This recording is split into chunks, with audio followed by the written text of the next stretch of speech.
Hello guys! Magandang araw at kumusta pa kayong lahat? For today's video, pasensya na kayo guys ha kasi medyo matagal din ako na hindi nga nakapag-post nga ng video. At for today's video guys, syempre, walang iba yung ipapakita ko kundi yung mga kaganapan lang ng aming buhay. At sana naman, suportahan nyo pa rin. At ayan guys, pagkatapos ko nga pala magluto ng ulam ng aking mga anak, ay syempre walang iba kundi ihahatid ko nga sila ngayon sa paaralan. At hindi lang naman ngayon guys, palagi ko talaga silang hinahatid araw-araw at eto nga lang yung estudyante ko na high school yung hindi ko mahahatid kasi nga malalaki na nga sila. Kasi kapag ihahatid ko pa nga sila araw-araw guys, yung pamasahe nga namin ay magdudoble nga. Ilugi tayo at wala tayong budget dyan, charing. Pero ngayon guys, ay ihahatid nga namin ngayon ng papa nga nila kasi panggabi yung duty at kailangan kasi namin ihatid guys dahil nga malilate na nga siya sa paaralan nila at medyo masama pa naman yung panahon nga dito sa amin. At ayun, nung nakarating na nga kami dito nga sa paaralan nila guys, ayan, sabi ko nga sa kanya umuwi nga siya ng tanghali dahil hindi nga siya nagbaon ng kanin. At half day lang naman yung klase nga nila ngayon guys. At yung isa kong estudyante guys, hindi talaga siya pumasok ngayon. Kasi masama nga daw yung pakiramdam niya. At hindi ko na rin pinipilit kasi masama naman yung panahon. Pero ito talaga yung isang anak ko guys, ayaw talaga niyang mag-absent nga sa klase talaga. Kaya ayun, kahit maulan ay pumasok pa nga rin siya. At pag uwi nga namin sa bahay, inuhugasan ko naman yung mga pinagkainan ng mga anak ko kanina. Kasi hindi ko kasi ito naasikaso kanina guys bago nga kami umalis. Kasi nga malilate na nga yung anak ko. At bago nga ako dito kikilo sa mga gawaing bahay, ay nagbihis na muna ako kasi nga medyo nabasa nga ako kanina guys. At alam nyo na mahirap nga magkasakit tayong mga nanay dahil nga kapag tayo yung nagkasakit, walang mag-asikaso sa bahay at syempre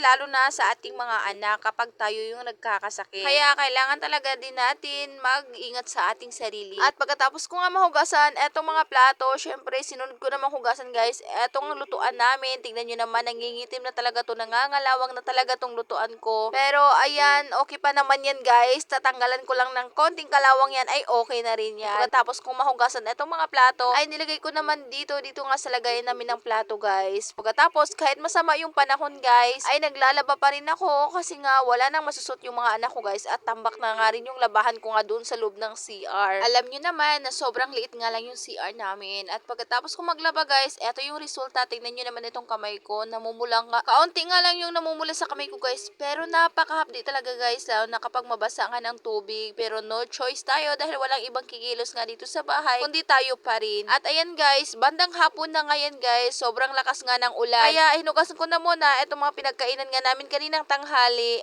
At bandang alas 4 guys, ay pumunta na nga ako sa paaralan para sunduin ko nga yung dalawa kong anak. Pagkatapos, bumili na nga rin ako ng may ulam nga namin ng hapunan. Pagkatapos bumili na nga rin ako netong pagkain nga ng alaga naming manok. Ayan. At nung nalagay ko na nga sa lagayan, etong mga pagkain nga ng manok guys, ay pinakain ko na muna etong mga manok kasi nga maghahapon na.